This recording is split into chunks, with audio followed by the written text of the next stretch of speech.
Mm,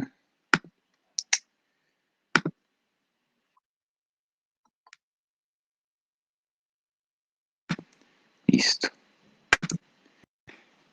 Este tema de enfermedades de transmisión sexual es un tema muy importante, muy clave, porque es mucho más común de lo que la mayoría de las personas piensan. No solamente lo vemos casi a diario en toda la práctica clínica, sino en nuestras propias familias o con nuestros propios amigos. No falta que les llegue un día de estos, cualquier familiar o cualquier amigo, presentando síntomas de una de estas, pidiendo su consejo porque probablemente no quiera consultar a un médico, a pesar pues de que es lo que le tengan que aconsejar. Eh, Vamos a comenzar primero haciendo un enfoque sindromático pues de todas estas enfermedades y al final hablando pues por separado de algunas de ellas. Entonces, empecemos primero por una de las más comunes, uno de los síndromes más comunes en las enfermedades de transmisión sexual, que es la uretritis. La uretitis es una enfermedad inflamatoria de la uretra, puede pasar tanto en hombres como en mujeres, generalmente es causada por enfermedades de transmisión sexual y consiste por lo general en disuria y descarga uretral. Tenemos cuatro agentes principales que lo van a generar, eh, los cuales son Mycoplasma genitalum, Trichomona vaginalis, el gonococo, Neisseria gonorrhoeae y Chlamydia trachomatis. Los dos más comunes que se han descrito son el gonococo y la Chlamydia trachomatis. Pero se ha visto en algunos estudios que el Mycoplasma genitalum también podría ser más común pues, de lo que hemos encontrado, solo que es pues, más difícil de identificar.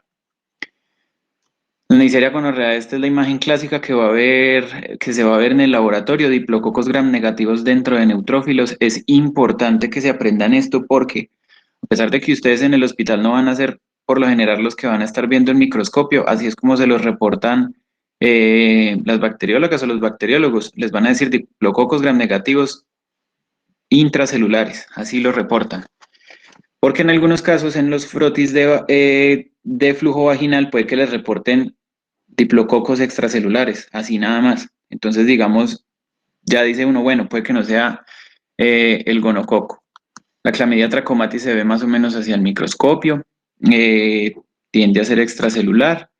Eh, las tricomonas son unos protozoos que vemos con esta imagen muy clásica que nos la van a describir en el reporte de la bacterióloga, y el Mycoplasma genitalum pues ya es un poco más difícil de ver, como lo vemos acá en esta tintura.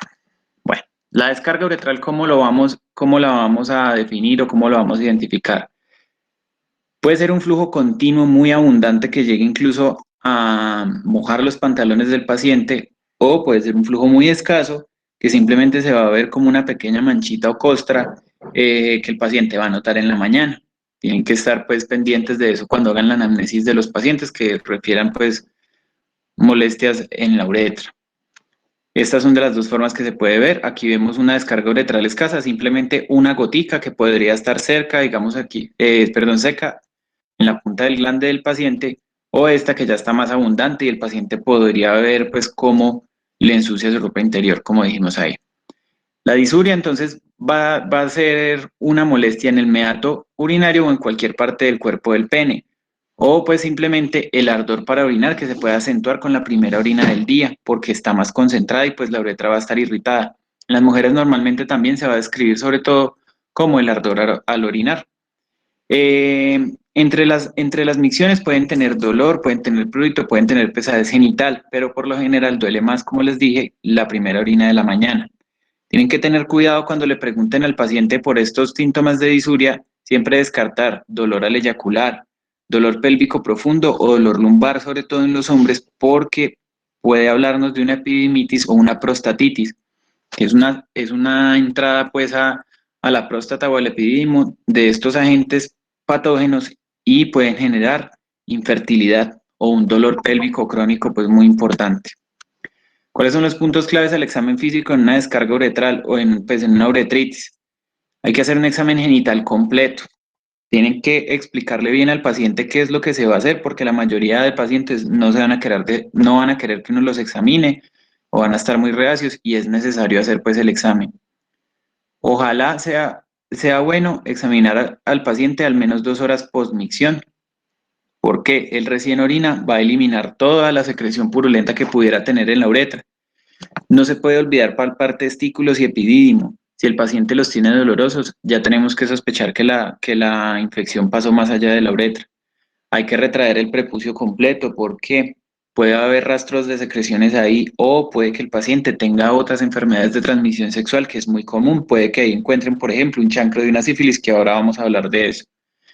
Si no ve la secreción, tienen que aplicar una maniobra para ordeñarlo. Suena muy curioso el término, pero pues es el más apropiado. Ustedes tienen que tomar el pene desde la base y empezar a hacer una presión desde la base hacia arriba, tratando de sacar la secreción que pudiera estar ahí en la uretra. Lo importante de sacar esa secreción es la con la que ustedes pueden tomar una muestra para hacerle un extendido, pues una tinción de Gram, perdón, y hacer el diagnóstico o simplemente para confirmar su sospecha clínica y enviar el tratamiento pues que ya consideren. ¿Qué exámenes de laboratorio tenemos entonces para hacer el diagnóstico etiológico de una descarga uretral? Podemos hacer el uroanálisis. ¿Qué tienen que tener en cuenta con este uroanálisis? Es una recomendación distinta al que se hace generalmente de los otros uroanálisis que se les recogen a los pacientes. Este debe ser la primera orina del día y debe ser desde el principio del chorro. O sea, no puede ser que bote lo primerito y luego recoja de la mitad como hacen en la mayoría de ocasiones, sino tiene que ser desde el principio. ¿Por qué? La parte inicial del chorro va a arrastrar la mayoría de la secreción pues purulenta y del patógeno que se va a estar acumulando ahí, digamos, el resto de la noche. La tinción de Gram está disponible prácticamente en todos los sitios donde vayan a trabajar, hasta en el pueblo más chiquito, y lo que les va a reportar es lo que les dije, diplococos Gram negativos dentro de neutrófilos. El urocultivo es otro. En la mayoría de sitios de práctica, incluyendo donde hagan rural, normalmente tienen los cultivos adecuados para cultivar Neisseria gonorrea en caso de que ustedes tengan la sospecha diagnóstica, y ese cultivo demora más o menos 3 días, si mal no recuerdo. Y el NAT, que es un test de amplificación de nucleótidos, es ya uno que está un poco, digamos, menos disponible, sobre todo en los municipios más pequeños de los departamentos, pero en las ciudades grandes ya se puede hacer. Y es un examen con el cual yo voy a determinar si, por ejemplo, si es una clamidia, si es una neisseria, si es un micoplasma, y me dar un agente etiológico pues mucho más preciso. El uroanálisis y la tinción son los principales pues que les dije, y así se vería la tinción de Gram en caso tal de pues que la realizáramos y la viéramos. ¿Cuáles son los signos objetivos de uretritis? Una descarga mucoide, mucopurulenta o francamente purulenta al examen físico, a la cual yo le hago una tinción de Gram y me muestra más de 2 leucocitos por campo o el microorganismo como tal.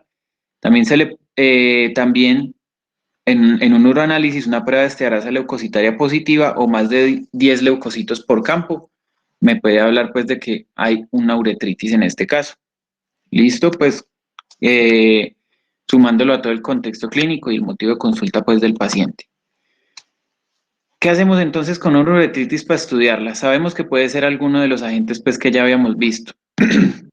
Podemos tomar dos tipos de muestra. El hisopado uretral, que va a ser muy molesto de tomar. En teoría, si usted lo quiere tomar, lo puede tomar, pero pues que el paciente se deje o que el paciente acceda y quede conforme con eso, pues ya es otra cosa. O la muestra de la primera orina del día, que es más cómoda para el paciente y para usted, pues como médico. A la primera orina del día le podemos hacer tanto la microscopía directa como la tinción de Gram, como el urocultivo, como el test de amplificación de nucleótidos. Entonces es una opción pues muy buena para hacer el diagnóstico. ¿Cómo vamos a hacer con el tratamiento de una uretritis? Básicamente lo que nos van a recomendar las guías es hacer un escopetazo, como lo dicen pues coloquialmente. ¿Por qué? En muchas de las ocasiones no vamos a poder esclarecer si es, por ejemplo, gonococo o clamidia o la tricomona. ¿Por qué? Muchas veces el paciente va con mucha pena a la consulta, ustedes le mandan el examen y a veces ellos no quieren volver a ver el resultado, y muchas veces es adecuado mandarles el tratamiento de forma inicial. ¿Qué tratamiento nos recomiendan las guías? Inicialmente, y la primera sospecha que tenemos con la mayoría es que sea por Neisseria o clamidia, o Neisseria y clamidia, que en muchas ocasiones pueden estar haciendo la infección juntos pues al mismo tiempo. Para eso vamos a mandar entonces Ceftriaxona puede ser 500 miligramos o 1 gramo, que la ampolla también viene de 1 gramo, en dosis única intramuscular. Y eso asociado a una dosis única de acitromicina de 1 gramo, es decir, 2 tableticas de acitromicina. ¿Por qué debemos mandar siempre los dos juntos? No podemos mandar solo la acitromicina o solo la ceftriaxona. Uno, lo que les decía, puede estar la infección conjunta de los dos patógenos. Y dos, la Neisseria en los últimos años se ha venido tornando resistente a todos los antibióticos, incluyendo la ceftriaxona. Con la citromicina lo que hacemos es disminuir la incidencia de resistencia del gonococo pues, a la ceftriaxona, que es nuestro antibiótico de elección para él pues, en nuestro país. En caso tal de que yo sospeche tricomona o que la encuentre pues en el examen de laboratorio, vamos a mandar tinidazol. O no es una mala práctica, está bien y usted está avalado por la guía para hacerlo, mandar los tres antimicrobianos al mismo tiempo, la ceftriaxona, la citromicina y el tinidazol. Esto aplica tanto para hombres como para mujeres. ¿Qué vamos a hacer entonces con la pareja? La pareja debe saber y debe recibir el tratamiento. Esto es un tema un poco complejo porque usted le debe decir al paciente que por favor le diga a su pareja, por favor la traiga a la consulta para darle un tratamiento adecuado y que pues, no vayan a ocurrir reinfecciones.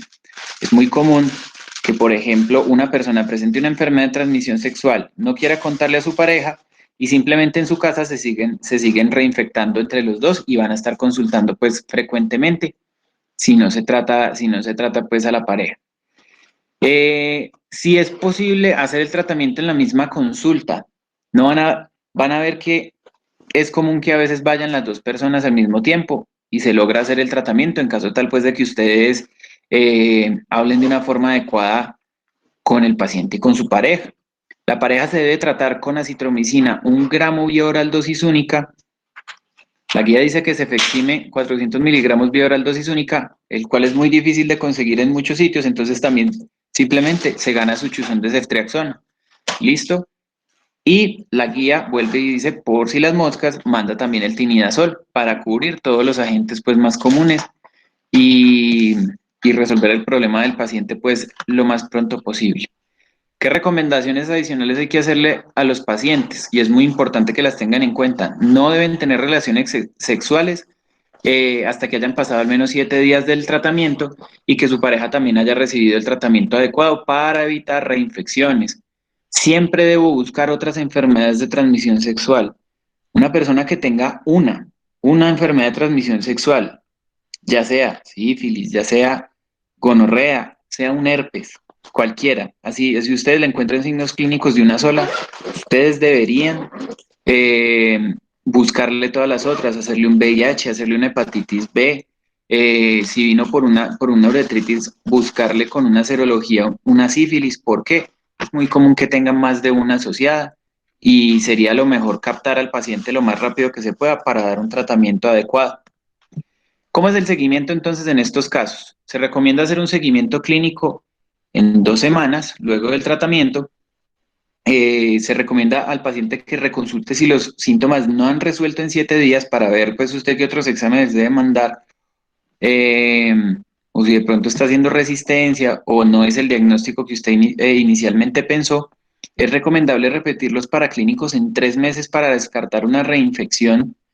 Eh, Hay que dar siempre signos de alarma como dolor pélvico o perineal, dificultad para orinar, dolor luego de eyacular o eyaculación precoz de nuevo. Son signos de alarma que siempre tenemos que darle a los pacientes porque puede indicar que tienen una infección pues más complicada. La úlcera genital. La úlcera genital tenemos 4 agentes etiológicos principales, de los cuales los más comunes son los 2 primeros que tenemos arriba, que son el treponema pallidum de la sífilis y el virus del herpes simple, que es de la infección por herpes. El Haemophilus ducreyi es el que causa el chancroide, que es una enfermedad ya muy rara, muy escasa. Normalmente se presenta pues en sitios de pobreza extrema y hacinamiento pues marcado, ya es muy poco lo que se ve. Y el Ay, perdón, ese era el granuloma inguinal, discúlpenme. El chancroide es una úlcera similar al chancro de la sífilis, pero que es muy dolorosa. Ya la vamos a ver. La úlcera por sífilis o el chancro duro. Normalmente empieza como una mácula que a lo largo de 1 o 2 semanas se vuelve una pápula que se vuelve un chancro, que es esta úlcera pequeña que ven acá, de bordes indurados, un fondo limpio y por lo general no duele. Eh, lo más común es que sea una sola, pero en algunos pacientes, como pacientes con VIH, puede haber más de una, siendo sífilis pues el agente causal. Cuando encuentren este tipo de lesiones, tienen que buscar también adenopatías inguinales o regionales donde esté, porque no siempre están en los genitales, también puede estar en la boca o en otras localizaciones. Y normalmente son adenopatías cauchosas que no duelen. ¿Listo? Suelen resolver espontáneamente a las 6 semanas de que aparecen y el paciente por eso muchas veces no consulta. El paciente llega y dice, como ve, se me quitó solo, no necesite nada, y se quedó así, hasta que ya aparecen otras cosas que lo hacen consultar, que ya vamos a ver qué son. Vean, por ejemplo, aquí en esta foto en la boca puede aparecer la lesión. Cuando tengamos una sospecha de sífilis, vamos a tener dos tipos de pruebas principalmente para hacer el diagnóstico. Las pruebas no treponémicas y las pruebas treponémicas. Las pruebas no treponémicas lo que van a hacer es buscarme eh, por decirlo así, la presencia de unas partículas de esa bacteria. Eh, no específicamente pues de los anticuerpos contra esa bacteria. ¿Cuáles tenemos disponibles acá en el país? El BRL y el RPR. El BRL es el que se hace pues en la mayoría de los sitios. Las pruebas treponémicas son el FTA, que es el que ya del que nos han hablado pues durante mucho tiempo, la prueba rápida que la vemos acá, y estas otras pruebas que no están tan disponibles en nuestro país. La prueba treponémica es una prueba muy específica. Ella lo que hace es buscarme los anticuerpos contra el treponema pallidum como tal. Y entonces, esta sí va a tener pues mucha especificidad y esta va a ser es más sensible que otra cosa. Tenemos dos maneras de iniciar el estudio. Solicitando primero una prueba no treponémica, o sea, un BRL o serología, como le dicen en muchos sitios, y luego confirmándola con una prueba treponémica. ¿Por qué? Las pruebas no treponémicas como el BRL pueden darme falsos positivos en personas que tienen enfermedades autoinflamatorias, mujeres en embarazo, algunas neoplasias, entonces siempre lo debería confirmar con una prueba treponémica. Y tenemos una forma que le dicen inversa de iniciar el estudio de esto, que es con una prueba treponémica inicialmente, ya sea una prueba rápida o un FTA, y luego confirmándola con una prueba no treponémica. ¿Qué les recomiendo yo según lo que ha salido últimamente? Es mejor empezar por el que vemos acá abajo. ¿Por qué? Yo le mando una prueba rápida al paciente, una prueba treponémica. Esa prueba treponémica me va a dar positiva en caso de que el paciente esté infectado desde los 7 días de infección, pero la prueba no treponémica se puede demorar hasta 14 días en darme positiva.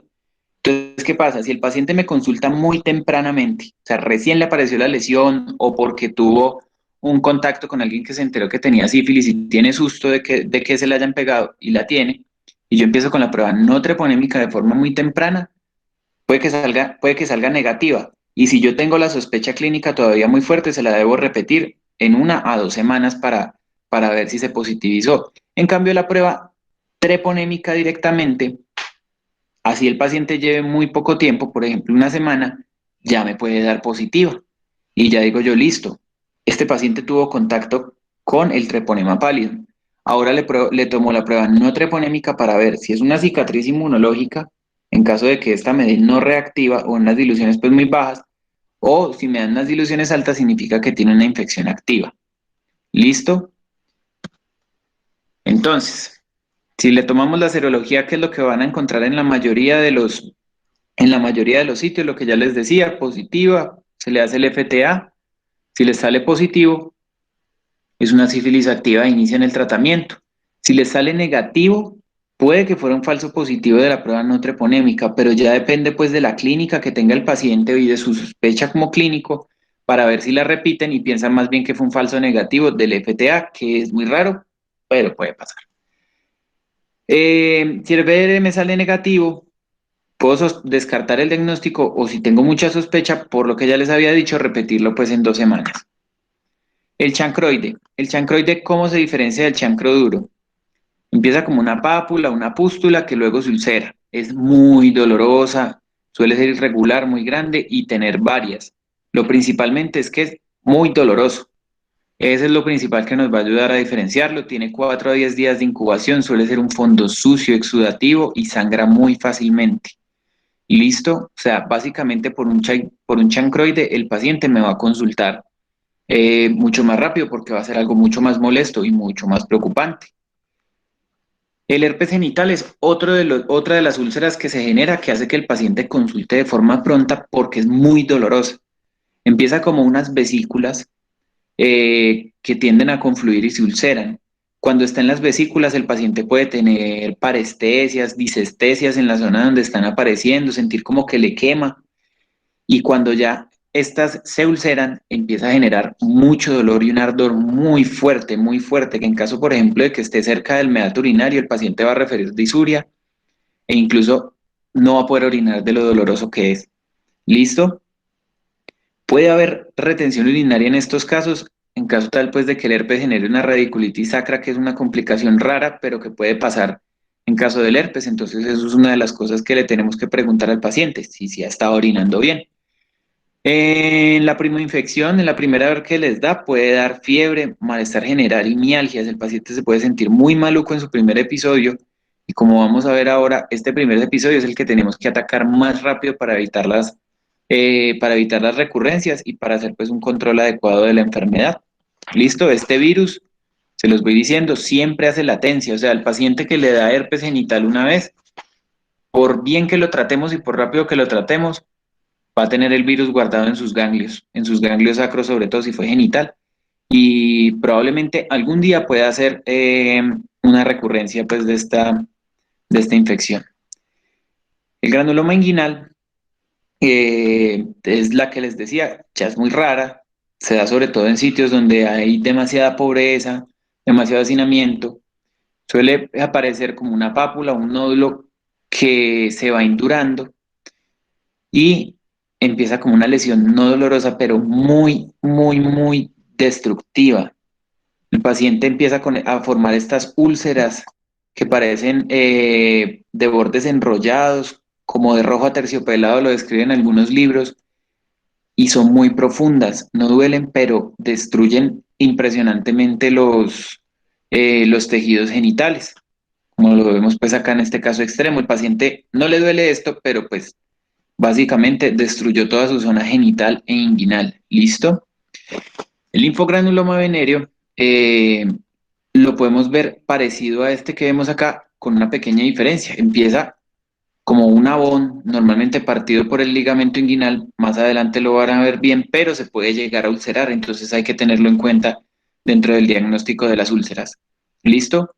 Con esto podemos enfocar un poquito las úlceras genitales. Primero, localización, genital o inguinal. Genital podría ser cualquiera de las que les hablé previamente. Inguinal podría ser el linfogranuloma venéreo, que fue el último que les hablé, que puede aparecer como ese abón que luego se ulcera. El número de lesiones única suele ser de sífilis, igual que sean varias no me la descarta, pero por lo general cuando es una solita tiende a ser de sífilis, múltiple suelen ser chancroide o los otros pues que les mostré. ¿Duele o no duele? Si no duele puede ser sífilis o un granuloma inguinal, si sí duele puede ser un chancroide o puede ser un herpes. Esto es otra de las cosas clínicas que les va a ayudar a hacer un diagnóstico diferencial bueno en estos casos. Las características de la úlcera, el fondo, un fondo limpio, un tamaño pequeño y una forma regular, me pueden hablar de una úlcera por sífilis. Un fondo sucio, un gran tamaño, una forma irregular, me pueden hablar de un chancroide como lo vimos ahora.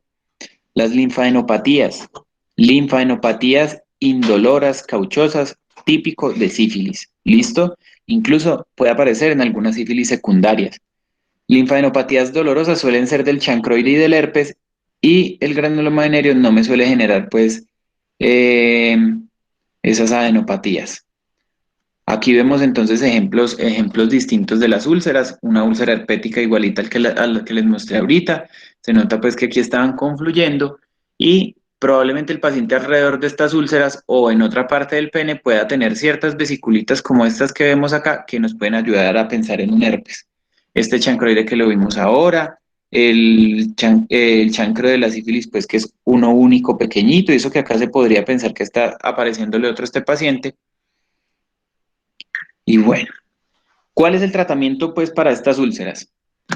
Para el treponema pallidum, gracias a Dios, que no ha hecho resistencia a nada y probablemente no lo haga por lo chiquito y por lo poco código, por el poco material genético que tiene, sigue siendo la penicilina. Penicilina benzatínica, 2.400.000 unidades intramuscular, eh, dosis única en caso de una sífilis temprana, 3 dosis, una cada semana en caso de una sífilis tardía o que ustedes no le puedan determinar el tiempo. ¿Por qué más acitromicina un gramo vía oral dosis únicas? Simplemente lo ponen como recomendación por si hay asociado otro patógeno de enfermedad de transmisión sexual. El tratamiento del herpes. El tratamiento del herpes, como ya sabemos, es un tratamiento que tiende a ser muy molesto para los pacientes porque como el único aciclovir que nos cubre el POS es el de 200 miligramos, en teoría se lo tendrían que tomar 200 miligramos vía oral 5 veces al día por 7 a 10 días. Entonces el paciente va a decir como, uy, 5 veces al día, qué pasterío tan berraco y muchas veces ni siquiera se lo toman bien. Pero hay una alternativa. Nos dicen, puede tomarse también 400 miligramos 3 veces al día por 7 días. Simplemente se toma 2 tabletas cada 8 horas por 7 días. El paciente accede más fácil a 2 tabletas cada 8 horas que una 5 veces al día. Para la Klebsiella granulomatis, acitromicina un gramo vía oral por semana durante 3 semanas y con eso vamos a tener pues resolución del cuadro. Vamos a profundizar un poquito en la sífilis. ¿Por qué quiero que profundicemos un poco en la sífilis? A pesar de que es una enfermedad que se trata fácilmente, es una enfermedad que todavía es muy prevalente, que en los países desarrollados está empezando a tener un aumento en la incidencia. Y no solamente eso, en Caldas tenemos un grave problema con nuestras gestantes porque hay una altísima tasa de sífilis gestacional y no solamente eso, también hay una alta tasa de sífilis congénita, el cual es un indicador muy negativo de la salud pues en el departamento. Entonces tenemos que impactar fuertemente como médicos, sobre todo como médicos generales en esta parte. Es una infección sistémica, lo causa treponema pallidum. Tiene muchas manifestaciones clínicas, le dicen la gran imitadora. Si se deja progresar, puede generar una gran morbilidad, sobre todo en la terciaria que se da a los 20 o 40 años después de que lo tenga el paciente. Debe detectarse y tratarse en especial cuidado en las embarazadas, como ya les decía, y su tratamiento, menos mal, tiende a ser muy sencillo. ¿Cómo es la historia natural entonces? Paciente se expone. En un periodo de incubación de 10 a 90 días nos va a aparecer el chancro desaparece hacia las 3 semanas, aparece la sífilis secundaria que ya vamos a ver los signos. Una sífilis secundaria puede aparecer con todos los signos clínicos que ya les voy a mostrar, con algunos como una neurosífilis precoz, que es muy rara, pero puede aparecer como una meningitis, una neuritis, puede haber afectación, por ejemplo, de la visión con los pacientes, pueden generarse ACVs en pacientes jóvenes, entonces un ACV en un paciente de 20 años, por ejemplo, que no consuma ninguna droga, que es una causa común, debo sospechar sífilis en caso tal de que la haya presentado por una enfermedad meningovascular, como dice acá. Pero bueno, esto es un poco raro. La sífilis secundaria por lo general aparece en una sintomatología si el paciente no consulta, va a pasar a una sífilis latente donde ya no hay síntomas.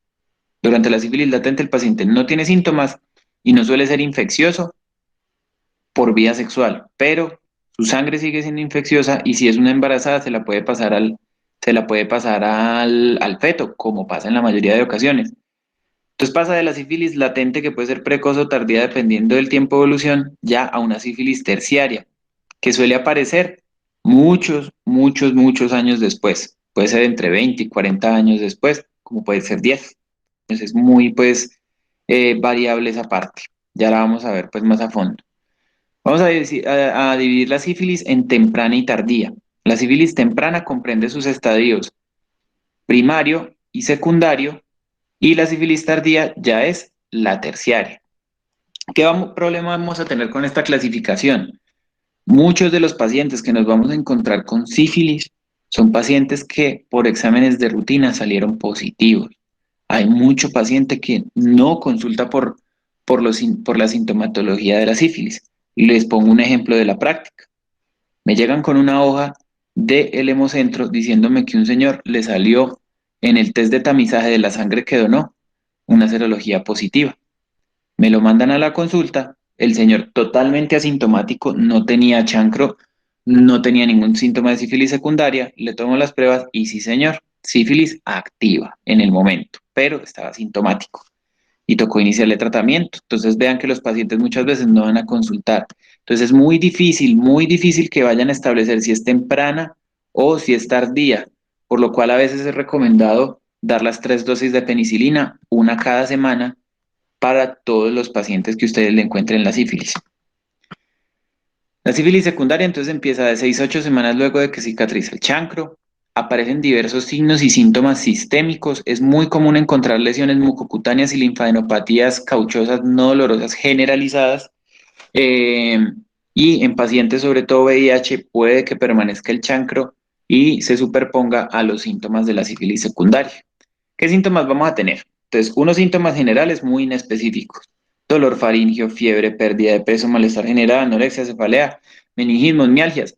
Quitemos el meningismo y la pérdida de peso y va a ser cualquier gripa fea que tenga, puede ser coronavirus, puede ser cualquier cosa con estos síntomas. Ojo, pueden tener linfadenopatías generalizadas con predominio cervical, inguinal, axilar y femoral. Y también algunas epitrocleares que suelen ser pues muy sugestivas del diagnóstico. Véanlas acá.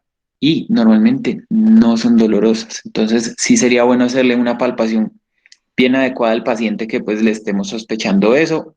O siempre que veamos adenopatías en un paciente, preguntarnos por qué tiene adenopatías, no simplemente dejarlo ir así pues esas adenopatías no le molesten. Dermatológicas. Suelen ser pues de las más comunes dentro de todas las de sífilis secundaria. Suele aparecer un exantema que se compone de lesiones maculares, papulares o maculopapulares y rara vez pustulosas que aparecen pues en tronco, en la zona proximal de las extremidades y se pueden extender a palmas y a plantas de los pies. Es muy importante que tengan cuidado con lo de las palmas y las plantas porque sífilis es una de las pocas enfermedades que va a generar un exantema que me comprometa palmas y plantas y siempre lo tengo que tener de diferencial ahí. Este es un exantema sifilítico, hoy en día es un poco más raro verlo, pero todavía se puede ver en algunos pacientes. Como lo vemos acá, suele comprometer palmas y plantas y en algunas ocasiones, sobre todo en pacientes inmunosuprimidos, puede aparecer luz maligna. ¿Qué es la luz maligna? Simplemente el mismo exantema, pero ya no cicatriza fácilmente y se necrosan pues todas estas lesiones. Tiende a ser pues una forma más severa en estos pacientes. También un signo dermatológico muy clásico es la alopecia apolillada. ¿Por qué se llama alopecia apolillada? Porque se parece a la forma en la que las polillitas se comen la ropa de las personas. Como a mordiscos pues irregulares se le va perdiendo el pelo a la persona. ¿Listo? En zonas de mucho roce como las zonas perineales, perianal, la vulva, el escroto, pueden aparecer ciertas pápulas que se van aplanando y macerando y los vamos a conocer como condilomas planos o condiloma lata. Por lo general suelen aparecer en la región perianal. Tienen que tener cuidado cuando examinen esto, siempre examinarlo con guantes, porque estas lesiones son muy infecciosas. ¿Listo? Y la sífilis, acuérdense que tiene la capacidad de entrar por la piel sana, no solamente por el contacto con las mucosas. En el 10% de las personas pueden aparecer ciertas erosiones superficiales en las mucosas, conocidas como placas mucosas. También son muy infecciosas. Entonces, mucho ojo cuando examinen a estos pacientes, eh, pues de no irse a ganar una infección por sífilis de una forma pues muy curiosa aquí. Neurosífilis temprana, normalmente es muy rara, suele ser asintomática en muy poquitas personas. En los que son sintomáticos puede aparecer tanto como una meningitis o como una alteración de la agudeza visual, con disminución pues del reflejo pupilar. Eh, Puede también aparecer una disminución pues de la agudeza auditiva con una otosífilis o una sífilis meningovascular que se nos va a manifestar como un ACV en una persona joven. Ese suele ser el cuadro de esa sífilis meningovascular. La sífilis latente es un paciente que está asintomático, no tiene lesiones presentes, no tiene lesiones que me vayan a hacer infección. O sea, esta persona no infecta a la gente mediante relaciones sexuales. No suele tener alteraciones del líquido cefalorraquídeo, pero tiene las pruebas serológicas positivas. Tiene las pruebas serológicas siempre positivas. Entonces, ¿qué pasa? Este es el típico caso de las mujeres gestantes que pueden contagiar al feto durante esta etapa. Y en algunos casos de personas pues muy de malas, eh, han contraído sífilis porque les han pasado órganos o sangre de personas que estaban en esta etapa. Por eso, por ejemplo, cuando uno hace donaciones de sangre, hacen preguntas tan exhaustivas respecto a sus conductas sexuales y además siempre le hacen el tamizaje a la sangre. ¿Listo? Y lo más importante de todo, como lo dije en el ejemplo, siempre lo van a reportar en caso tal pues de que alguna de las pruebas salga positiva. Bueno, esto era lo que les decía de la sífilis latente, que puede ser temprana o tardía, dependiendo del tiempo de evolución. Menos de un año desde la infección es temprana, más de un año es tardía. Las tempranas suelen tratarse con una sola dosis de penicilina y la tardía con tres. Como es muy difícil saber hace cuánto el paciente se infectó, normalmente es mejor darle las tres dosis de penicilina. La sífilis terciaria se desarrolla entre el 20 y el 40% de los pacientes que no han sido tratados. Puede dar de 1 a 30 años luego de la infección, por lo general suelen ser varias décadas. La sífilis terciaria, como dato curioso, se conoció, pues se conoció mucho porque muchos personajes importantes de la historia la padecieron y muchas de las muertes trágicas o comportamientos extraños que tenían se debían a la sífilis terciaria, pero su descripción en la literatura adecuada se hizo mediante pues un experimento un poco macabro en Estados Unidos con una población pues de afrodescendientes infectados de sífilis que nunca les dieron la cura y simplemente vieron cómo iba avanzando la enfermedad en ellos. Bueno, ahí como dato curioso. Puede haber cursado asintomático todos esos 30 años que tuvo sífilis, nunca haberse dado cuenta. Eh, Su presentación puede verse alterada por el uso de antibióticos para otras patologías y suele aparecer como una sífilis cardiovascular, una sífilis gomatosa o una neurosífilis tardía. La sífilis cardiovascular, ¿cómo la vamos a ver? Principalmente la vamos a ver con un aneurisma aórtico y es un aneurisma sobre todo de las porciones proximales de la aorta. Por ejemplo, hay un reporte de caso de un señor que se presentó con una masa más o menos a nivel subclavicular, una masa que palpitaba y palpitaba. Le hicieron una radiografía de tórax y en la radiografía de tórax encontraron como un ensanchamiento de la aorta y ya en la TAC encontraron que era un aneurisma aórtico, le tomaron las pruebas y sí señor, una neurosífilis tardía. La sífilis gomatosa eh, la han descrito pues como una reactivación del sistema inmune contra el treponema con una respuesta exagerada. Tienden a aparecer estas lesiones que pueden ser grandes masas, grandes úlceras que tienden a ser destructivas como lo vemos acá, pero no duelen. Eso es lo más curioso. Por más fea que esté esta herida, si no tiene una sobreinfección, no nos va a doler nada. También puede aparecer como estas placas pequeñas en la piel. Respecto a esta imagen, para hablar un poco de lo que les decía que puede aparecer de 1 a 30 años desde la infección, este es un reporte de caso de un paciente, 17 años.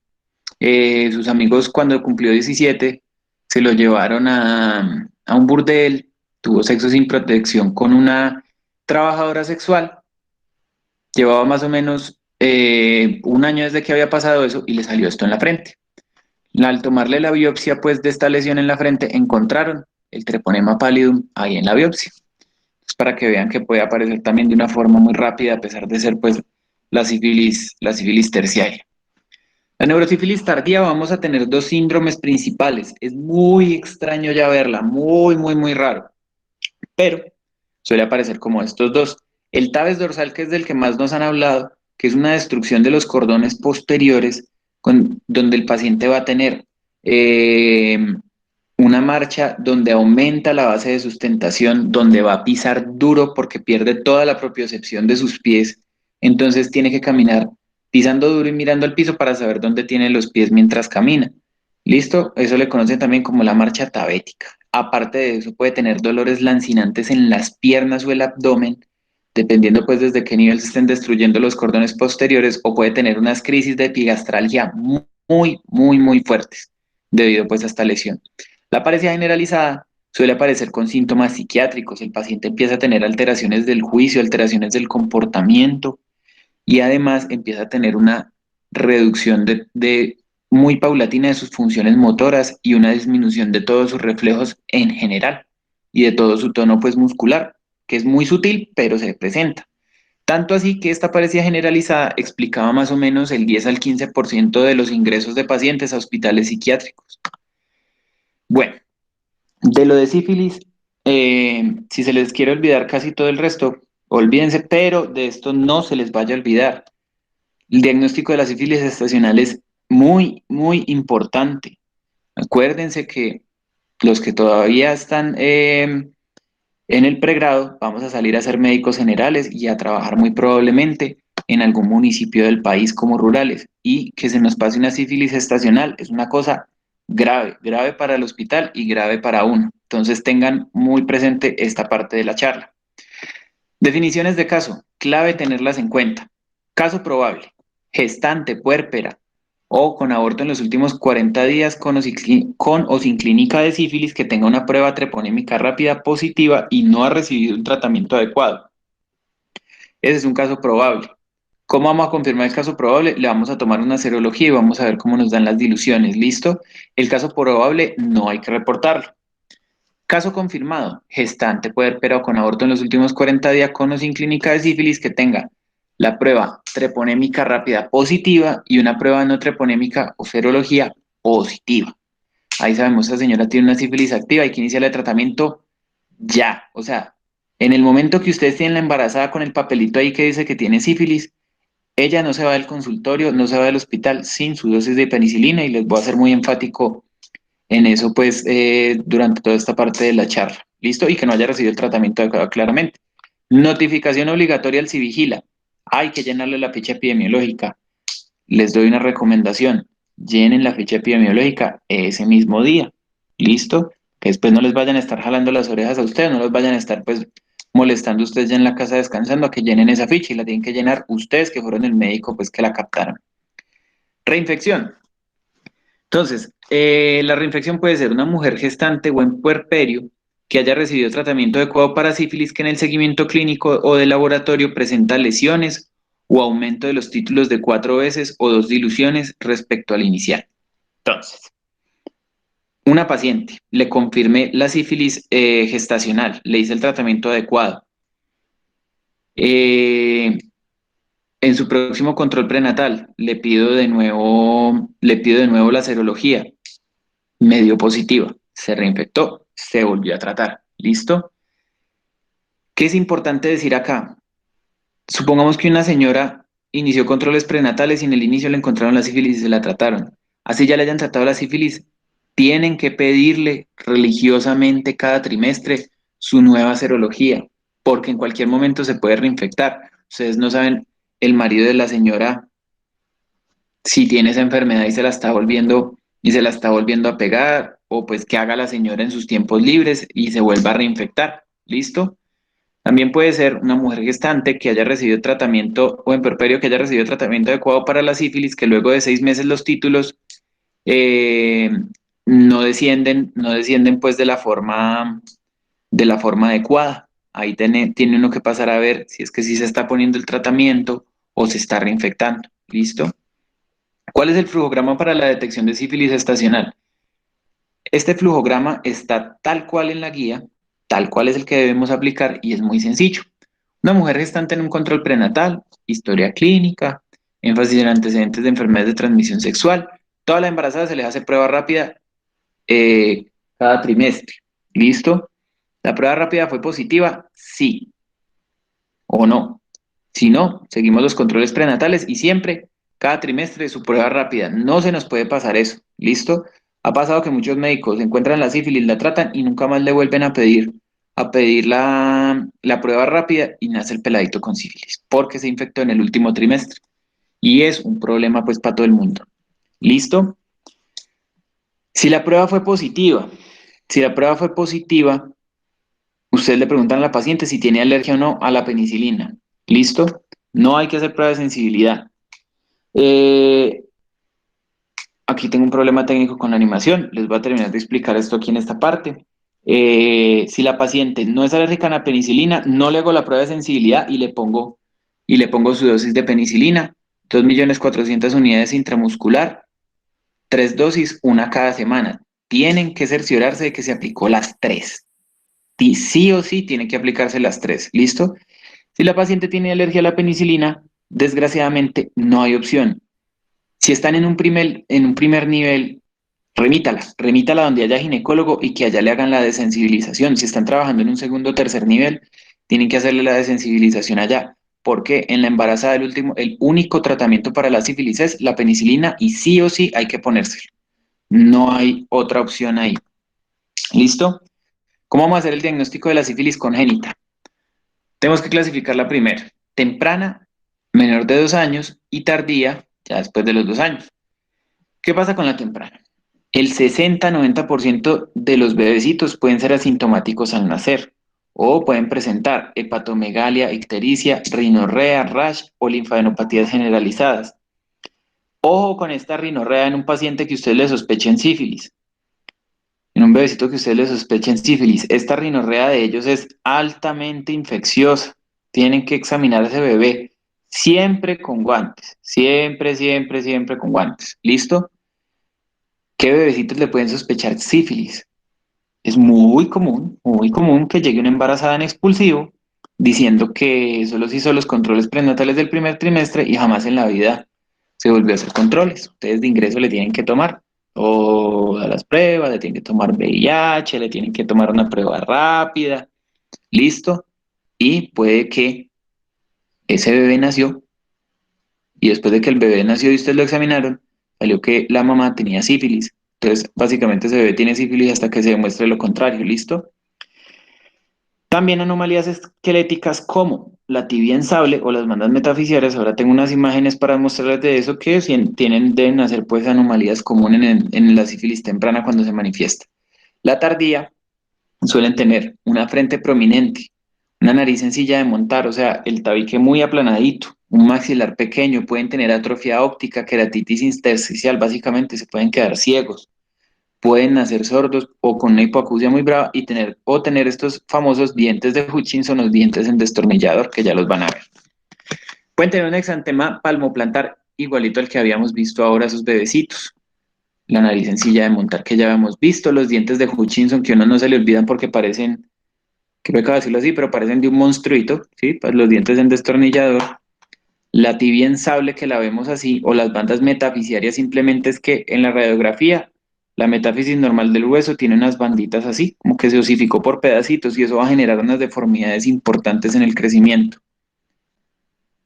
La frente amplia, la queratitis intersticial que los vuelve ciegos y hay otras muchas manifestaciones pues de la sífilis congénita en diferentes sistemas, que para no prolongar pues la charla, les va a quedar con la presentación para que las vean, que son muchas las que pueden aparecer, ¿listo? Dentro de las tardías sí vale la pena nombrarlas, ya que no son pues una cantidad tanta.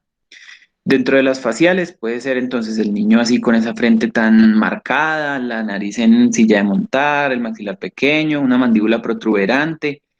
Oftalmológicas, los que ya habíamos dicho, la keratitis intersticial, corioretinitis, un glaucoma secundario, cicatrices corneales, atrofia óptica, pueden tener esa sordera que ya les había dicho, aparte de los dientes de Hutchinson, pueden tener perforaciones del paladar, pueden aparecerle gomas sifilíticas como ya habíamos visto, ¿sí?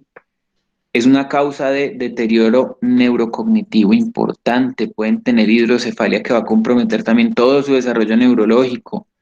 eh, pueden tener pues muchas alteraciones que van a comprometer importantemente su vida y su funcionalidad en el futuro. Por eso es tan grave que un niño quede con sífilis congénita en nuestro país. ¿Listo? ¿Cómo son las definiciones de caso de la sífilis congénita?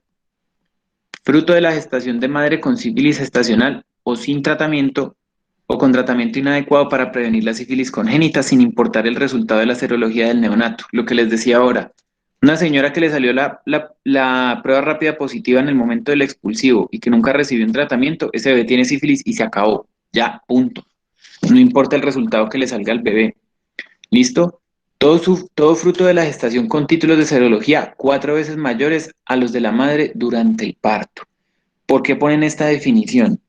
Yo le hago el tratamiento a la mamá, ¿cierto? Digamos que se infectó en el último trimestre. eh, yo la trato y el bebé quedó expuesto a la sífilis. O sea, el tratamiento no me va a asegurar 100% de que no se infecte, pero pues lo va a prevenir en la mayoría de ocasiones. Yo le tomo una serología a ese bebé y la serología del bebé está 4 veces mayor a la que tiene la mamá luego del tratamiento. Significa que el bebé tuvo una sífilis congénita. A ese sí fue porque desgraciadamente le tocó, estuvo de malas. Todo neonato de madre con sífilis que presente signos clínicos o evidencia paraclínica de sífilis congénita. Ese pues está más que claro. Todo fruto de la gestación con demostración del treponema pallium en lesiones, secreciones, cordón, placenta o material de autopsia. Ese peladito supongamos que se murió o nació muerto pues por la sífilis, se le hace una autopsia y entre la patología que se le toma puede salir el treponema pallium y tendríamos un caso de sífilis congénita bien grave. ¿Qué vamos a hacer entonces con el niño? ¿Recién nacido cumple con definición de caso? No, pero la mamá tuvo sífilis congénita, o sea, estuvo expuesto. Tenemos que aplicarle una dosis profiláctica de 50.000 unidades internacionales por kilo intramuscular como profilaxis, ¿sí? El ideal, el ideal es que siempre se aplique, a pesar de que desgraciadamente no siempre lo hace, pero para que lo tengan como una buena práctica clínica de ustedes. Esa mujer tuvo sífilis durante el embarazo y se trató, ese bebé nació y se le puso su penicilina y listo, y quedamos todos tranquilos. El bebé cumple con alguna de las definiciones de caso, listo. Entonces tenemos que empezar. Penicilina G cristalina, 100.000 unidades internacionales por kilo, dividida en 2 dosis. Cada una de 50.000 unidades por kilo cada 12 horas por 7 días. Luego vamos a pasar a 150.000 unidades internacionales por kilo IV del día 8 al 10 administradas, una dosis cada 8 horas de 50.000. Es importante que completemos todo el tratamiento porque si el bebé no tiene unas manifestaciones muy marcadas, no tiene unas secuelas muy marcadas de la sífilis, le vamos a ahorrar el problema en el futuro a ese bebé. ¿Cómo le vamos a hacer el seguimiento? El seguimiento se lo vamos a hacer solo con serología. ¿Por qué se lo vamos a hacer solo con serología? La madre le va a pasar los anticuerpos, que normalmente son inmunoglobulinas G, al bebé por el cordón umbilical.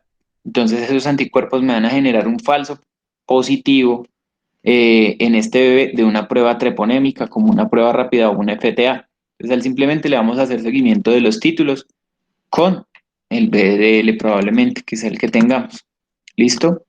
Tratamiento, lo he venido diciendo todo el rato, pero vale la pena repetirlo. Primaria y secundaria, una dosis de benzatínica de 2.400.000. Latente, terciaria y gestacional, penicilina benzatínica, 2.400.000 una vez por semana por 3 semanas. Básicamente todos los pacientes que ustedes tengan por prevención, tranquilidad de ustedes, de ellos y de todo el mundo, trátenlo con este esquema, porque ustedes nunca van a saber a ciencia cierta cuánto tiempo lleva infectado, ¿listo? ¿Cuál nos va a cambiar? La neurosífilis. ¿Por qué la neurosífilis va a ser distinta? La penicilina benzatínica no me atraviesa bien la barrera hematoencefálica. La penicilina G acuosa intravenosa sí lo va a hacer de forma adecuada y nos va a acabar con todos los treponemas que están metidos en el sistema nervioso central. ¿Cuál va a ser la dosis? 3 a 4 millones de unidades cada 3 a 4 horas por 10 a 14 días. ¿Listo? Estos pacientes con neurosífilis, cuando yo les hago el tratamiento, tienen que tener seguimiento por neurología. ¿Listo? Por neurología y cada vez que ustedes le lleguen a hacer un control, tienen que hacerle un examen neurológico, pero completiquito. ¿Listo? Para saber de que está respondiendo bien al tratamiento. Control en 2 semanas con títulos, luego de que apliquen el tratamiento pues a los pacientes con sífilis, se considera exitoso si en 2 semanas bajan 4 veces los títulos y en neurosífilis con examen neurológico cada 6 meses. Ojalá fuera por un neurólogo, ¿listo? Vamos a hablar un poquito más del herpes genital, causado por el herpes simplex tipo 2, puede ser también por el tipo 1, pero por lo general es este, suele ser un contacto directo, muchas veces hace recurrencias, aunque no haya lesiones, puede estar infeccioso, el paciente tiene que tener cuidado que luego de que le resuelvan, esté siquiera una semana o dos sin ningún tipo de relación sexual. Hace latencia, se guarda en los ganglios de los nervios, listo, dependiendo de dónde esté, y por ahí mismo vuelve y sale a hacer sus lesiones. Las manifestaciones clínicas, entonces, ¿cómo van a ser? Van a ser lesiones en diferentes estadios, vesículas, pústulas, úlceras, costras, todas al mismo tiempo, en diferente pues estadio, como lo dice ahí. Puede aparecer, sobre todo en las primoinfecciones, fiebre, cefalea, mialgias y malestar general. Puede haber disuria, como ya les dije, según la ubicación de las úlceras, y puede haber retención urinaria en caso de mielitis transversa, que es una complicación pues muy seria del herpes.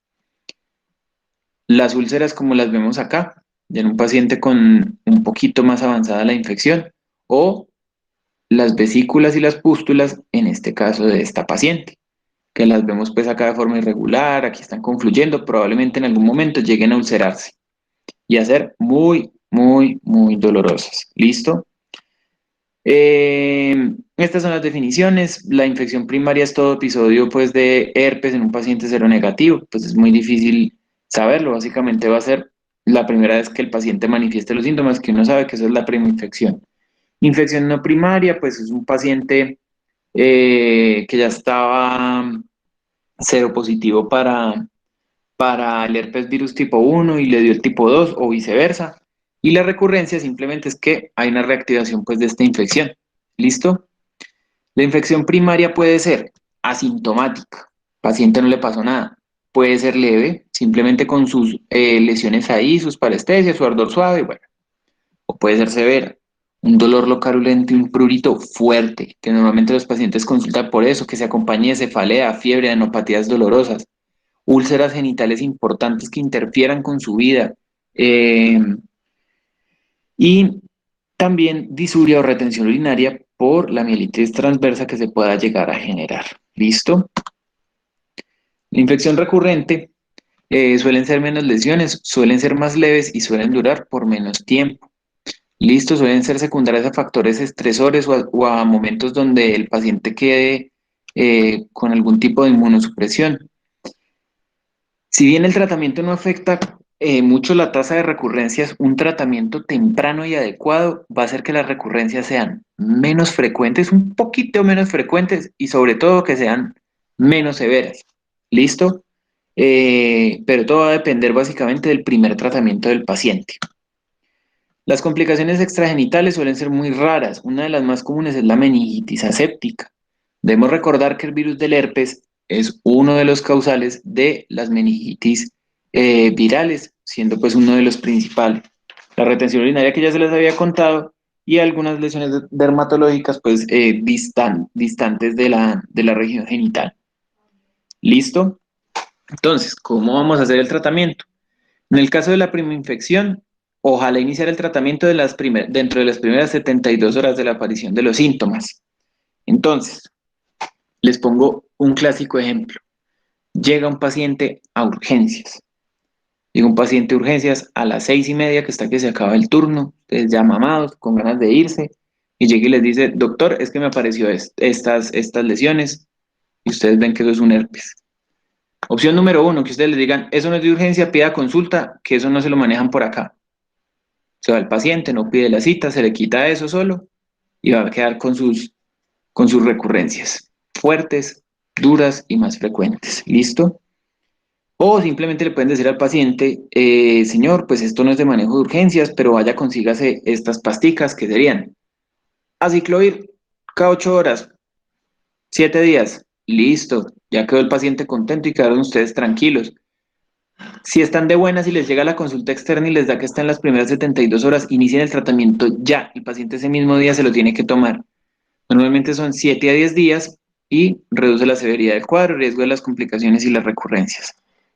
¿Cómo vamos a tratar las recurrencias? Puede ser la misma ciclovir 400 miligramos cada 8 horas o el de 200, pues que es más molesto para el paciente por 5 días Y si el paciente tiene unas recurrencias muy frecuentes, muy frecuentes, ya se recomienda darle valaciclovir 500 miligramos al día o 1 gramo al día si son más de 10, o aciclovir 400 miligramos por 12 horas. Ya tendría que ser pues una terapia diaria por algunos meses pues para controlar estas recurrencias.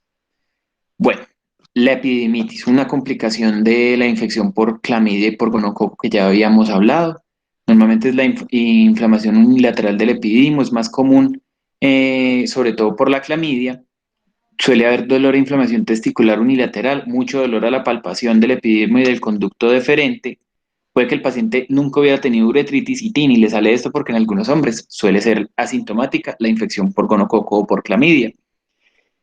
Siempre se debe hacer pues el diferencial con otras causas de escroto agudo y tener en cuenta que en pacientes mayores de 35 años sin conductas de riesgo sexual hay que sospechar enterobacterias como el causante de la epididimitis. ¿Listo? Los signos de infección, que ya los habíamos pues hablado ahorita en la descarga uretral. ¿Cuál es el tratamiento? El tratamiento va a ser para gonococo, ceftriaxona, 500 a 1 gramo, ojalá 1 gramo intramuscular en una sola dosis. Si digo que es clamidia, va a ser doxiciclina vía oral, 100 miligramos cada 12 horas por 10 a 14 días, puede ser los 14 días, o si quieren estar tranquilos y no está de más, pueden dar el tratamiento de ceftriaxona y doxiciclina juntos, porque acuérdense que la clamidia y el gonococo muchas veces están infectando al mismo tiempo. Ya, si yo considero que el paciente tiene riesgo de tener enterococos o enterobacterias, la levofloxacina es una buena opción en pues en estos pacientes, sobre todo pues en pacientes ancianos suele aparecer este cuadro por enterobacterias y enterococos. Bueno, control en 2 semanas, tratar a los contactos. Los contactos se tratan con el mismo tratamiento que les dije. El cefixime es un poco más difícil de conseguir, entonces le pueden dar ceftriaxona también en la misma dosis. Linfogranuloma venéreo es causado por clamidia. Se reproducen los ganglios que drenan el sitio de infección, genera un bubón que crece con el tiempo y suele necrosarse y ulcerarse como les había contado. Se trata con doxiciclina, 100 miligramos vía oral cada 12 horas por 21 días, más acitromicina 1 gramo vía oral, dosis única. Con esto queda el paciente súper cubierto. ¿Listo? A las parejas sí se puede tratar solamente con acitromicina y con eso es suficiente manejo. En caso tal eh, de que esté embarazada la paciente, la doxiciclina está contraindicada. Entonces debo dar eritromicina 500 miligramos cada 6 horas por 21 días más acitromicina 1 gramo vía oral dosis única. ¿Listo? Acuérdese, embarazadas, no doxiciclina.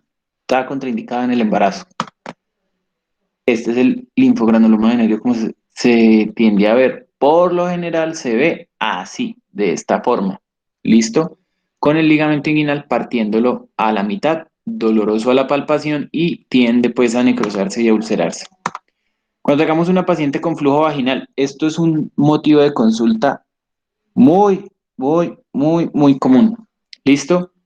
Estos son los 4 agentes que debo sospechar: tricomonas, cándida, clamidia y gonococo. Por lo general, como les digo, estos dos van de la mano. Hay algunos signos que me pueden ayudar a diferenciar la infección por tricomona y otros para la de cándida. Las características del flujo. El flujo de una candidiasis suele ser inodoro, blanco, grumoso, espeso y adherente. Entonces, la paciente refiere un flujo como que se le pega de todo, y si ustedes lo van a ver a la especuloscopia, lo van a ver así. Y lo más importante es que se acompaña de prurito, dolor, eritema vulvar o vaginal, fisuras y satelitosis. Esto es un flujo que a la paciente le duele, le arde, le pica y le molesta mucho. Eso suele ser indicativo pues de candidiasis. La de la tricomona suele ser amarillo verdoso, de mal olor y muy delgado. Tiende a acompañarse de prurito, de disuria, de dolor con las relaciones sexuales y suele empeorar con la menstruación también. Eh, También en la tricomona, a la especuloscopia, que lo ideal es hacer siempre la especuloscopia en estos casos, van a ver el cuello pues en frambuesa. Ahorita les van a ver una foto pues con esto. El de gonorrea suele ser abundante, espeso, blanco y de mal olor. ¿Listo? La cosa es que ese flujo muchas veces puede que no venga con ninguna molestia clínica, puede tener algunos sangrados intermenstruales y en caso tal de que esté infectando la uretra puede tener disuria o que le esté dando una enfermedad pélvica inflamatoria, puede tener dolor con las relaciones sexuales o dolores bajitos. Dentro de los diferenciales del flujo hay que tener en cuenta la Gardnerella vaginalis. No es una enfermedad de transmisión sexual, pero es un agente común causal de vaginosis. Un flujo blanco grisáceo de muy, muy mal olor. Eso va a quedar todo el consultorio oliendo bien maluco. Nunca se les va a olvidar cómo se ve. ¿Listo? Este es el flujo de cándida. Vea que parece como leche cortada, muy adherente. Estos son el cuello aframbuesado que se ve en la tricomona y así suele verse una cervicitis por gonorrea o por clamidia. Ay, Dios, otros problemas técnicos con esto. Bueno, ¿cómo vamos a hacer el diagnóstico de estos flujos vaginales? El diagnóstico de estos flujos vaginales podemos pedir un fresco de flujo vaginal, que lo hacen en muchos de las instituciones de salud pues, de nuestros municipios. Ustedes a ese flujo le van a pedir una tinción de Gram y un KOH. ¿Por qué vamos a pedir los dos? Con la tinción de Gram nos van a buscar, sobre todo, bacterias como causales de estas, del flujo por gonorrea. ¿Listo? Y con el KOH vamos a buscar la candidiasis. Y en cualquiera de los dos igual vamos a poder ver la tricomona en caso de que esté. ¿Listo? En caso tal de pues que confirmemos candidiasis, el tratamiento inicial es clotrimazol, crema vaginal. Esa crema vaginal ya viene con sus aplicadores. Se puede aplicar la crema durante las noches, todas las noches de 3 a 5 días y con eso queda lista la candidiasis. ¿Listo? La tricomona la vamos a tratar con tinidazol, la misma dosis que habíamos visto anteriormente y con eso va a quedar cubierta la paciente y en caso tal de que estemos sospechando gonorrea, vamos a hacer el tratamiento igual al anterior que habíamos visto, ceftriaxona, 500 miligramos a 1 gramo, intramuscular dosis única, y acitromicina, 1 gramo vía oral dosis única. En caso tal de que sospechemos Gardnerella, podemos dar ya a preferencia pues de cada uno, óvulos de metronidazol o metronidazol, las tableticas de 500 miligramos, una cada 8 horas por 5 días y la paciente va a quedar bien pues de esta patología. ¿Listo? Estos que vemos aquí simplemente son los tratamientos alternos para la infección por gonococo en caso tal de que haya alguna contraindicación para los primeros pues que les dije. ¿Listo? Aquí la dosis del tinidazol. Bueno, ¿cuándo envío tratamiento para cándida en pacientes? Si sospecho pues la coinfección. Cuando no tengo claro el diagnóstico, no tengo cómo hacer la prueba, o yo sé que la paciente vive en el campo y no va a volver, lo ideal es que yo mande tratamiento para todas estas patologías. ¿Listo? No está de más tratarle, sospechar que tenga gonorrea, cándida y tricomona al mismo tiempo. ¿Listo? No van a estar haciendo pues algo inadecuado, tratarlas todas. Tratamiento para la pareja, el mismo que les había dicho pues en las diapositivas anteriores. La enfermedad pélvica inflamatoria, muy importante, una patología ginecológica muy común, una infección del tracto genital superior. Suele generarse en su mayoría por enfermedad de transmisión sexual y es una causa frecuente de infertilidad y de embarazo ectópico. ¿Listo? Muy importante que la traten de forma temprana para evitarle estas complicaciones a las pacientes. Suele parecer como dolor abdominal durante o después de la menstruación. Suele relacionarse mucho con el periodo, pues con la menstruación. Dolor durante el coito es muy clásico este síntoma de la paciente. Sangrados uterinos anormales o descarga purulenta. Y este siempre hay que buscarlo. Dolor a la palpación de útero anexos y a la movilización del cérvix. Muchas veces van a hacer un tacto. A la paciente, las pacientes, muchas suelen referir como molesto el tacto o la movilización del cuello, pero solo molesto. Una paciente con una EPI, ustedes mueven el cuello y va a pegar un brinco del dolor que tiene. O algunas no les duele el cuello, pero a la hora de ustedes palpar anexos con palpación bimanual o tratar de movilizarlos van a referir mucho dolor y eso debe aumentarles la sospecha clínica de esto. Tratamiento, entonces. Primero vamos a definir la enfermedad. Pacientes con conductas sexuales de riesgo con dolor pélvico o abdominal bajo, o sea, en hipogastrio, donde no hay otra explicación aparte de la EPI que tengan dolor al movimiento cervical, dolor a palpación de útero o dolor al palpar anexos hay que iniciarle el tratamiento. Esta es la recomendación que aparece en nuestra guía colombiana, ¿sí? Que es básicamente la misma, solo que le añaden pues a la definición la fiebre, ¿listo? Y aparte de eso, un hemograma que nos va a mostrar eh, leucocitosis con neutrofilia, ¿listo? Tratamiento, vamos a definir si es tratamiento ambulatorio o hospitalario, ¿listo? El ambulatorio, que es la de la mayoría, una dosis de ceftriaxona, ojalá de 1 gramo, intramuscular dosis única, acitromicina 1 gramo vía oral cada semana por 2 semanas. Aquí solamente se le da una dosis más. Y además le vamos a añadir metronidazol, 500 miligramos vía oral cada 12 horas por 14 días. ¿Por qué le vamos a añadir metronidazol? Si bien la enfermedad inflamatoria pélvica por lo general suele ser por clamidia o por gonococo, también la pueden generar bacterias como la Gardnerella, que en este caso la cubriría el metronidazol. ¿Listo? Hospitalario. Entonces, ¿qué pacientes vamos a tratar intrahospitalariamente? Que tengan alergia a las cefalosporinas, que no se pueda asegurar una adherencia al tratamiento, que tengan un cuadro muy severo. ¿Listo? Esas las vamos a hospitalizar. Entonces, hospitalizada, ¿qué le podemos poner? Ya le podemos poner clindamicina 600 miligramos IV cada 6 horas. Recuerden que la clinda se puede dar cada 6 o cada 8. ¿Listo? Muchos sitios piensan que solo cada 8. Gentamicina 2 miligramos por kilo de carga y luego 7 miligramos kilo día. Por favor, la gentamicina 1 vez al día. Con eso está bien y no le van a tirar tan duro al riñón del paciente. Se da este tratamiento mínimo hasta 24 horas o hasta que, pues mínimo por 24 horas o hasta que tenga 24 horas de mejoría clínica la paciente y ya se puede pasar a clindamicina 300 miligramos vía oral cada 6 horas hasta completar 14 días. ¿Cuál es el problema con la clindamicina vía oral? La clindamicina vía oral es difícil de conseguir, no es y es un poco cara. Entonces ya tendrían que llegar a un acuerdo ahí con la paciente. ¿Listo? ¿Dónde pueden buscar información de esto?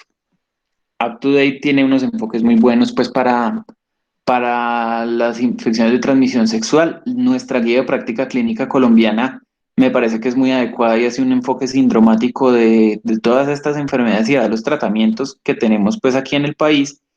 Y las guías del CDC también tienden a ser, pues son muy buenas pues para el diagnóstico de las enfermedades de transmisión sexual. Eso fue pues todo de la charla. Ojalá les haya gustado y les sirva y que tengan una buena noche. Hasta luego.